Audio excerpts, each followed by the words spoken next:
সেদিন রাতটা ছিল অন্যরকম। ঝুম বৃষ্টিতে ঢাকা ডুবেছিল, আর আমার ভেতরের ঝড় তখনও শুরু হয়নি। ভাইয়া যখন আমার ঘরের দরজায় এসে দাঁড়ালেন, তার চোখে এমন কিছু ছিল যা আমি আগে কখনো দেখিনি। কয়েকটা শব্দ আর আমার সারা জীবনের সমীকরণ যেন বদলে গেল। সেই রাতে আমি বুঝলাম আমাদের এই সম্পর্কটা আর আগের মতো নেই। একটা নতুন দিগন্তের উন্মোচন হয়েছিল, যা আমার হৃদয়ের গভীরে এক নতুন অধ্যায়ের সূচনা করেছিল। বন্ধুরা, দীপিকা স্টোরি চ্যানেলে আপনাদের সবাইকে স্বাগতম। আশা করি আপনারা সবাই ভালো আছেন। আজকের গল্পটি শুরু করার আগে একটি অনুরোধ: গল্পটি সম্পূর্ণ উপভোগ করার জন্য অবশ্যই হেডফোন ব্যবহার করুন, আর আমাদের চ্যানেলটি সাবস্ক্রাইব করে আমাদের পাশেই থাকুন। চলুন শুরু করা যাক আজকের এই বিশেষ গল্প। আমি সাদিয়া, ঢাকা বিশ্ববিদ্যালয়ের শেষ বর্ষের ছাত্রী। জীবনের এক সাধারণ ছকে বাঁধা পথ ধরে হাঁটছিলাম আমি। আমার জগৎটা ছিল খুব ছোট, খুব সাদামাটা, আর সেই জগতের কেন্দ্রবিন্দুতে ছিল আমার ভাইয়া আরিফ। আরিফ ভাইয়া আমার আপন ভাই না, কিন্তু রক্তের সম্পর্ক ছাপিয়ে আমাদের বন্ধনটা ছিল অনেক গভীর, অনেক পুরনো। আমার জন্মের ৩ বছর পর ৫ বছর বয়সে আরিফ ভাইয়া আমাদের বাড়িতে এসেছিলেন। তার বাবা মা এক সড়ক দুর্ঘটনায় মারা গিয়েছিলেন। মা ছিলেন তার খালা। মা বাবা কোনো দ্বিধা না করে আরিফ ভাইয়াকে নিজেদের কাছে নিয়ে এসেছিলেন। সেই থেকে আরিফ ভাইয়া আমাদের পরিবারের অবিচ্ছেদ্য অংশ। আমার স্পষ্ট মনে আছে, ছোটবেলায় যখন আমি একা ঘুমোতে ভয় পেতাম, আরিফ ভাইয়া আমার পাশেই এসে শুতেন, আমার হাত ধরে রাখতেন শক্ত করে। ধানমন্ডির লেকের পাড়ে সাইকেল চালানো শেখানো থেকে শুরু করে স্কুলের বন্ধুদের সঙ্গে ঝগড়া, পরীক্ষায় কম নম্বর পেলে মায়ের বকুনি থেকে বাঁচানো, সব কিছুতেই আরিফ ভাইয়া ছিলেন আমার ঢাল। তিনি ছিলেন আমার অভিভাবক, আমার বন্ধু, আমার সান্ত্বনার আশ্রয়। আমি তাকে শুধু ভাইয়া বলেই ডাকতাম, আর এই ডাকটা ছিল আমার জীবনের সবচেয়ে প্রিয় শব্দ। তার প্রতি আমার ভালোবাসা ছিল সীমাহীন, কিন্তু সেটা সবসময় আমি ভাই বোনের পবিত্র সম্পর্কের ছাঁচে ফেলে দেখেছি। আরিফ ভাইয়া আমার চেয়ে ৩ বছরের বড়। তিনি বুয়েট থেকে প্রকৌশল পাশ করে একটি মাল্টিন্যাশনাল কোম্পানিতে চাকরি করতেন। তার কর্মস্থল ঢাকায় ছিল। সুদর্শন, বুদ্ধিমান আর দারুণ ব্যক্তিত্বের অধিকারী ছিলেন তিনি। তার বন্ধুরা প্রায়ই আমাদের বাড়িতে আসত, আর তাদের মুখে আরিফ ভাইয়ার প্রশংসা শুনে আমার বুকটা গর্দে ভরে উঠত। আমি মনে মনে ভাবতাম, আমার ভাইয়া সেরা। আমার জীবনেও তখন পরিবর্তন আসছিল। বিশ্ববিদ্যালয়ের পড়াশোনা, বন্ধুদের সঙ্গে আড্ডা, ছোটোখাটো প্রেম নিবেদন, এসব নিয়েই আমার দিন কাটছিল। আমার বন্ধুদের মধ্যে রহিম নামের একটি ছেলে আমাকে পছন্দ করত। সে বেশ কয়েকবার আমাকে তার ভালো লাগার কথা জানিয়েছিল। আমি তাকে বন্ধু হিসেবেই দেখতাম, কিন্তু তার মনোযোগ আমার ভালো লাগত। একদিন রহিম আমাকে ফোন করে তার জন্মদিনের পার্টিতে আমন্ত্রণ জানায়। আমি আরিফ ভাইয়াকে বললাম, ভাইয়া, রহিম ওর জন্মদিনে ডেকেছে, যাবে নাকি? আরিফ ভাইয়া তখন ল্যাপটপে কাজ করছিলেন। আমার দিকে না তাকিয়েই বললেন, তোমার যেখানে ইচ্ছে যাও, তবে সাবধানে থাকবে। তার কণ্ঠস্বরে কেমন যেন একটা চাপা বিরক্তি ছিল। আমি অবাক হয়ে তাকালাম। তোমার কি শরীর খারাপ ভাইয়া? তিনি ল্যাপটপ বন্ধ করে আমার দিকে তাকালেন। তার চোখে এক ঝলক আগুন দেখেছিলাম আমি। না, আমার শরীর ঠিক আছে, শুধু মনে হচ্ছে তোমার নতুন বন্ধুদের সঙ্গে মেলামেশাটা একটু বেশিই হয়ে যাচ্ছে। আমি হতবাক। মানে, তুমি কি আমাকে সন্দেহ করছো? সন্দেহ নয় সাদিয়া, শুধু চিন্তা হচ্ছে। বাইরের জগৎটা সবসময় নিরাপদ নয়।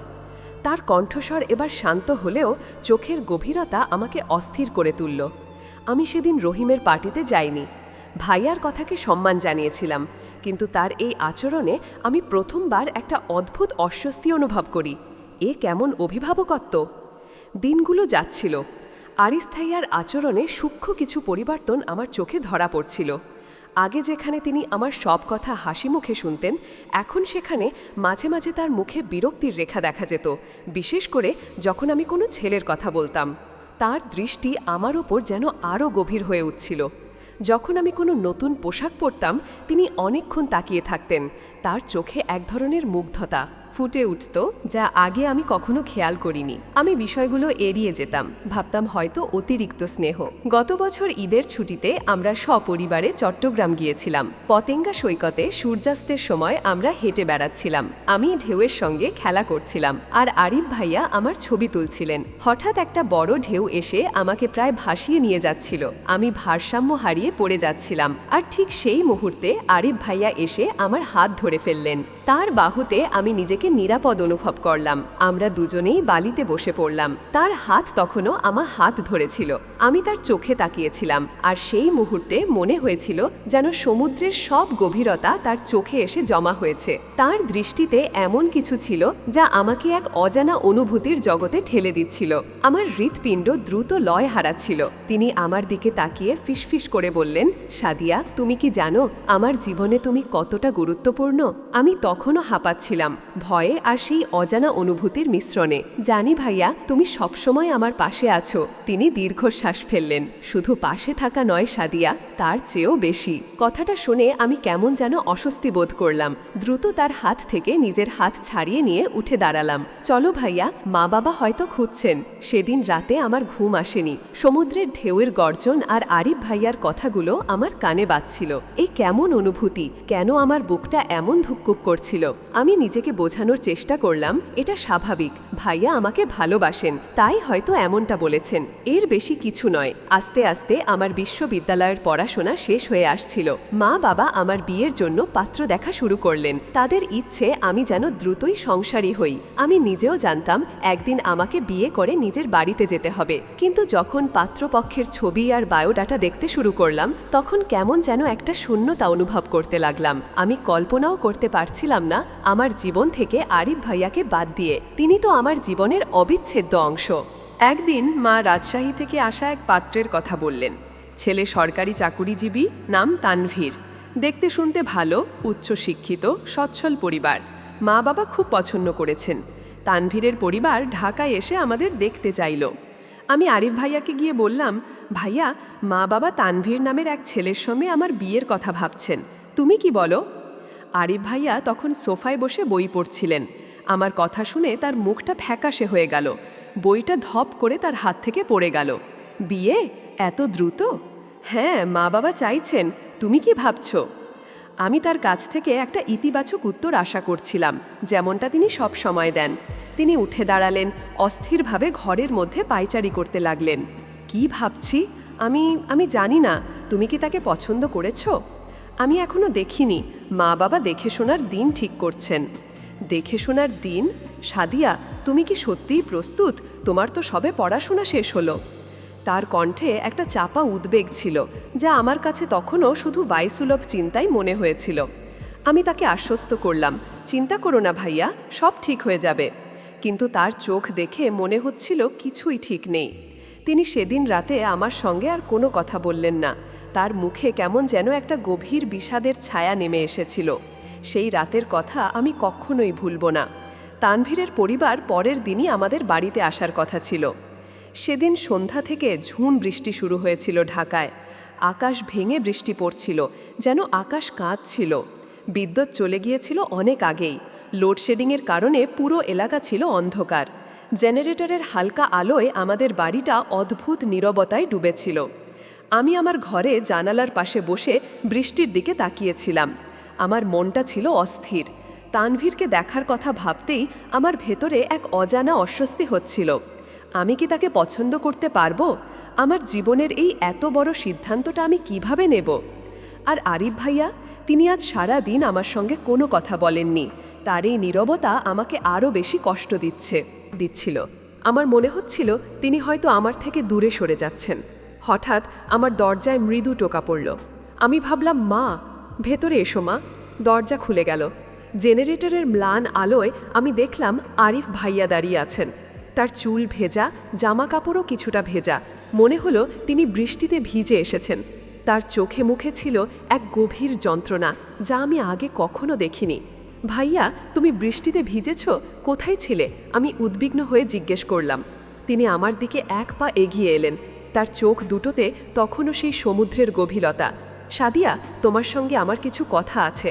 তার কণ্ঠস্বর ছিল কাঁপা কাঁপা, যেন অনেক কষ্টে কথাগুলো বলছেন। আমার বুকটা ধুকফুক করে উঠল। আমি উঠে দাঁড়ালাম।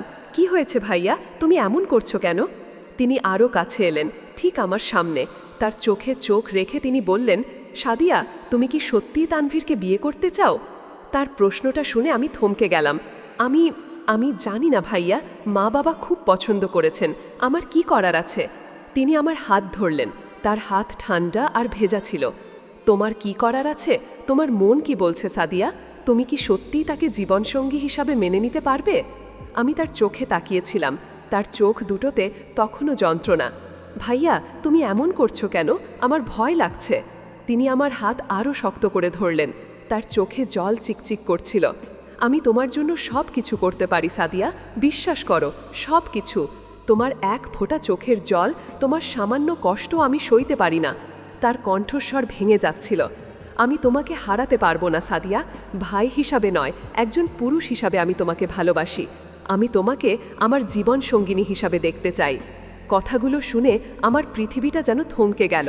বাইরের ঝুম বৃষ্টি, ভেতরের লোডশেডিং, সব কিছু যেন এক মুহূর্তে নীরব হয়ে গেল। আমার কানে শুধু আরিফ ভাইয়ার কথাগুলো বাজছিল। একজন পুরুষ হিসাবে আমি তোমাকে ভালোবাসি। আমি তোমাকে আমার জীবন সঙ্গিনী হিসাবে দেখতে চাই।